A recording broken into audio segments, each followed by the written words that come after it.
Բարև ձեզ սիրելի 18+ Հայաստանի քաղաքացիներ։ 18+-ը նրա համար չասեցի, որ հեսա վատ բարեր եմ ասելու, այլ նրա համար, որ 18+-ը այն տարիքն է, որից հետո արդեն կարող ես գնալ ընտրությունների։ Եվ այսպես եկեք տեսնենք, թե ինչ պալիտրա ունենք այսօր քաղաքական դաշտում։ Կա իշխանությունը Նիկոլ Փաշինյանն է եւ երագլուխ հրեշը, ինչպես իրենք են ասում, բայց ես իրանց կանվանեի երաֆազ հրեշը, որովհետեւ հետի հետ կապված process-ներ կան։ Իսկ իշխանությունը դեպքում միաֆազ հրեշն է, ընդ որում ֆազը խփած։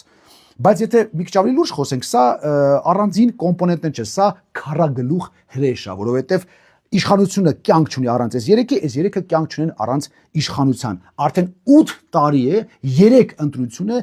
Նիկոլ Փաշինյանը գնում է ընտրությունների նույն խոսուտով, հեսա Ռոբերտ Քոչարյանին նստելու եմ, սաղին եմ անելու են, այս վերջերս ավելի վատ բառեր ասում, սենց կանեմ, նենց կանեմ, մի խոսքով կտրտեմ եւ այլն։ 8 տարի հասկանում եք 3 ընտրություն, որտեվ այլ բան չկա մարդկանց ասելու։ Եվ այսպես ֆիքսում ենք, որ սա քարագլուխ հրեշ է, որը ունի 4 գլուխ եւ 1 մարմին։ Իսկ հիմա գլուխ առ գլուխ անցնենք եւ տեսնենք ով իրենից ինչ է ներկայացնում։ Սկսենք Նիկոլ Փաշինյանից։ Դե կարծում եմ Նիկոլի հետ ամեն ինչ պարզ է, մասնավորապես որ ինքը վերջերս ցույց տվեց իրեն Երևանի փողոցներում, այսպես ասած վավսեի կրասե։ Գնացինք առաջ։ Ռոբերտ Քոչարյան։ Կարծում եմ այստեղ էլ ամեն ինչ պարզ, տեսել ենք իր 10 տարվա կառավարումը։ Կոռուպցիա, թալան, կեղծված ընտրություններ եւ վերջում մարտի 1, որտեղ սպանվեցին մեր 10 քաղաքացիները։ Շարունակում ենք։ Սամվել Կարապետյան։ Այս դեպքը բավականին հետաքրքիր է։ Այս մարդը երբեք չի զբաղվել քաղաքականությամբ։ Ինքը միշտ եղել է բիզնեսմեն, այն էլ Ռուսաստանում, բայց այսօր որոշել է զբաղվել հայաստանյան քաղաքականությամբ կամ միգուցե իր տեղը որոշել են։ Համենայն դեպս իրենք ճունեն վարչապետի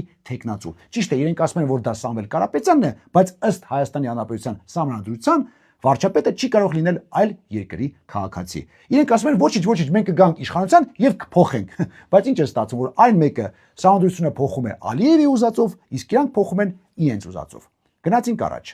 Գագիկ Ծառուկյան։ Այսա ունիկալ դեպք է։ Այս մարդը էլ փակեց քաղաքականության էջը, հետո բացեց, հետո նորից փակեց, հետո նորից բացեց։ Ժողովուրդ ջան, հո լուսամուտ չէ, ասես բացում, փակում եք։ Այդ լուսամուտը ասես կիսաբաց թողեք, հասկանանք ինչ է կատարվում, Հրաչ ջան։ Հիմա հարցումները ցույց են տալիս, որ այս ընտրություններում ընտրողների 50%-ը որոշել են չգնալ ընտրության։ Իսկ գիտեք, այն գնացող 50%-ը ում են ընտրելու։ Հիմնականում իրանց։